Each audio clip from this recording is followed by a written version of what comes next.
بسم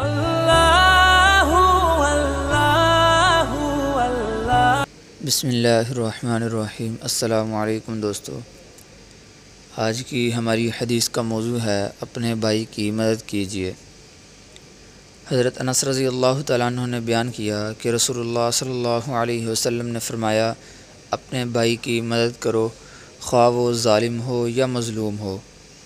ایک صحابی نے عرض کیا، یا رسول اللہ، جب وہ مظلوم ہو تو میں اس کی مدد کروں گا، لیکن آپ کا کیا خیال ہے جب وہ ظالم ہوگا تو میں اس کی مدد کیسے کروں گا؟ تو نبی کریم صلی اللہ علیہ وسلم نے ارشاد فرمایا کہ تم اسے اس وقت ظلم سے روکنا، کیونکہ یہی اس کی مدد ہے۔ اللہ رب العزت سے دعا ہے کہ اللہ رب العزت جہاں کہیں بھی مسلمانوں پر ظلم ہو رہا ہے، اللہ رب العزت مظلوم مسلمانوں کی مدد فرمائے اور ہم سب کو ظالموں کی صفوں میں ہونے سے محفوظ فرمائے۔